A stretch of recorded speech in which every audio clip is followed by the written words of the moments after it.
The Will to Power by Friedrich Nietzsche. What a book and what an author. This book is actually one of the books that has influenced me the most personally. And so I'm very excited to talk a little bit about it. Nietzsche is a lot like Indiana Jones. You know, when Indiana Jones goes deep into the temple, Nietzsche goes deep into the depths of your psychology and will change things around, only for you to, long after you've finished reading a book like this, be completely changed in the way you see things from your core, right? This is a book that gets under your skin. Nietzsche was a bit of a prophet. He wrote this book in the 1880s, and although it was published posthumously via a collection of his notebooks at the time, he was predicting things that just absolutely blow my mind. The first one is on nihilism, right? Nihilism is a complete lack of meaning. And of course, in today's age, many people say that we're living through a meaning crisis. Nietzsche calls it, and I read here, nihilism as a psychological state will have to be reached first when we have sought a meaning in all events that is not there. So the seeker eventually becomes discouraged.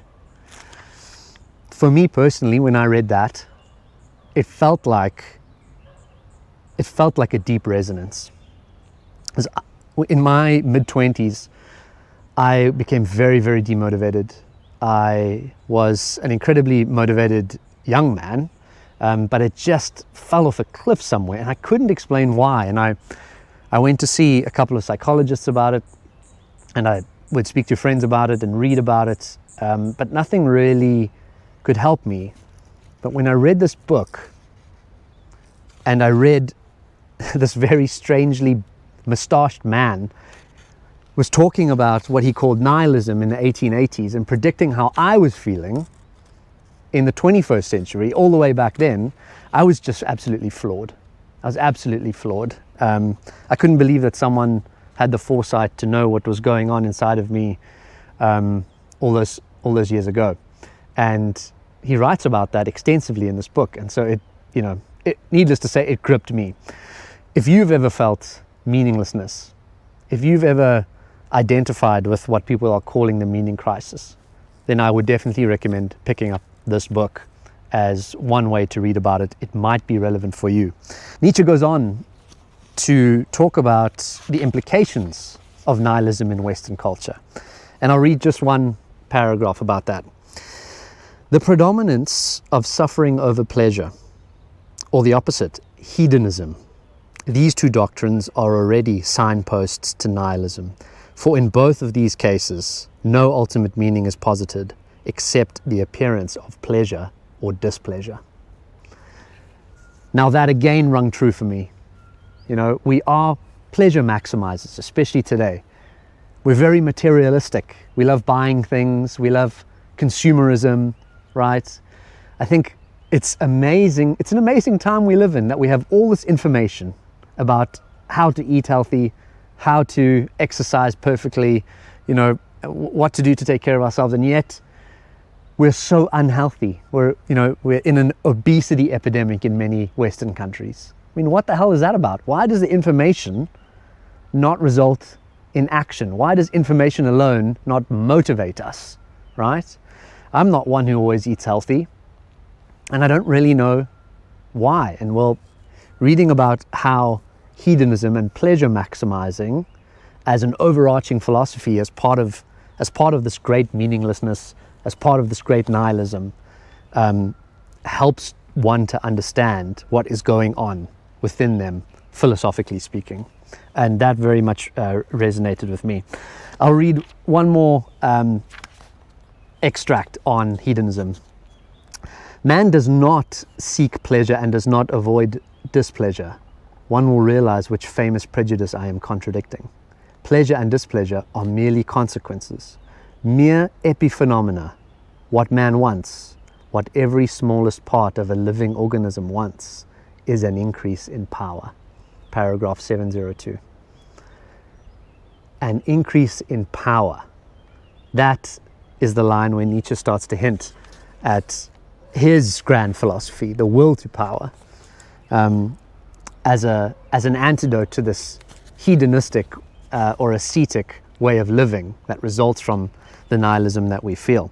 Nietzsche views all of existence as one big sphere of force, of power, that we living organisms are all jostling for, right? And he describes this jostling in many different ways, and he sees the way that we should obtain power as infinitely complex in a way, but he does sort of characterize it like this. I don't know if I agree with that. That's bordering on a claim in the world of physics, which goes way over my head. I don't know about the limits of energy in the universe or anything like that, but that's the way Nietzsche talked about it. Now, whether or not you agree with looking at the attainment of power as the underlying motivation for all living things, I think it's so useful to use it as a lens in your day-to-day life, right? What power do you have? I'm sure you have a lot of competence, be it at your job, what you do. Maybe you have competence in dealing with people. Maybe you can sell things. Maybe you can negotiate. There's so many different forms of power, right? And of course, there's also dark powers, right? There is a bad power where people have power over people that's not necessarily good. And then there's, of course, good power. Like you might consider a neurosurgeon who has the power to work on your brain and fix grievous injuries. That's an amazing good power. That's an authentic power. But someone who's perhaps, a greedy CEO who's suppressing his workers and not treating them fairly, that could be viewed as a negative kind of power. But nonetheless, in our own lives, what kind of powers do you have? What kind of power do you wish you had? What are you working towards? It's an interesting lens by which to view the world. And I think Nietzsche, quite aptly calls it a very fundamental aspect of living. And I think we could at least all agree on that. And then finally, the last idea, which I think is Nietzsche's coolest idea, is called the eternal recurrence. And this is an amazing concept. I view it as a mental exercise. And it goes something like this. Imagine you have a genie.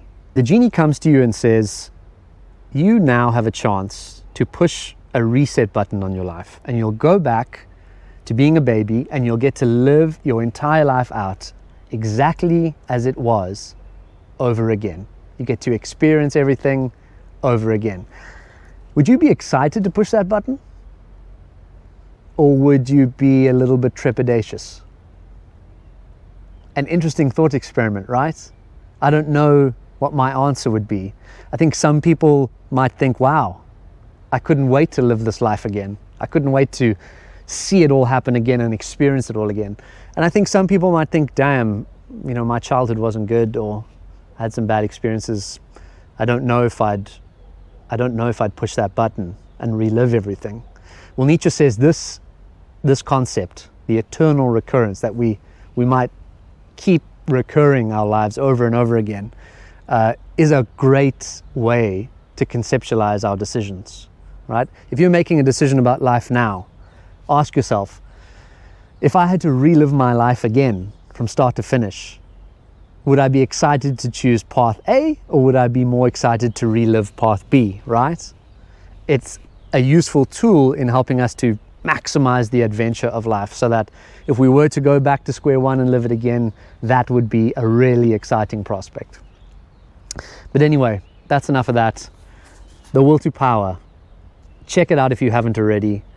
This book will get under your skin. Read it at your own peril, because Nietzsche has a way of changing the reader as you read it. I can't recommend it enough, especially if you're someone who has struggled with faith, or someone who is, identifies with the meaninglessness crisis that we face in the 21st century. This is one of the most important books I think you could ever read. So, yeah. If you enjoyed the content, please drop a like and subscribe. It would really help the channel. My name's George, and thank you very much for joining me on this video today. I'll see you next time. Cheers.